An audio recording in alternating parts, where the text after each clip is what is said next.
আসসালামু আলাইকুম এভরিওয়ান, কেমন আছেন সবাই? আজকে একটা বিষয় নিয়ে আলোচনা করছি, যেটা এখনকার সামাজিকতার সাথে খুবই গুরুত্ব বহন করে। কোনো স্ত্রী যদি তার স্বামীর অবাধ্য চলাচল করে বা অবাধ্য আচরণ করে, স্বামীর কথা মতো না চলে, তাহলে স্বামী ওই স্ত্রীর ভরণ পোষণ দিতে বাধ্য নয়। এটা কোনো আইনজীবীর কথা না, আমার কথা না, একটা সুপ্রিম কোর্টের মহামান্য হাইকোর্ট ডিভিশনের একটা সিদ্ধান্ত।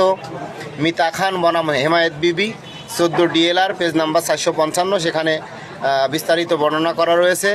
যদি কোনো স্ত্রী তার স্বামীর অবাধ্য হয়ে তার পিতার বাড়িতে বসবাস শুরু করে বা অন্য কোথাও বাসা ভাড়া নিয়ে বসবাস শুরু করে, অথবা যদি কোনো স্ত্রী ধর্ম ত্যাগ করে বা স্বামীর সাথে অবাধ্য আচরণ করে, যেমন স্বামী নিষেধ করেছে এই জায়গায় যাওয়া যাবে না, ওইখানে গেলে ক্ষতি হবে, সেটা না মেনেই ওই স্ত্রী সেখানে তার অগোচরে চলে গেছে, কোনো পরপুরুষের সাথে মেলামেশা করছে, চলাচল করছে, এগুলো জানার পরে ওই স্বামী ওই স্ত্রীর ভরণ পোষণ দিতে আর বাধ্য নয়।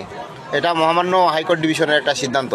ধন্যবাদ সবাইকে, সবাই আমাকে ফলো করবেন, নিয়মিত আপডেট পাবেন। ধন্যবাদ।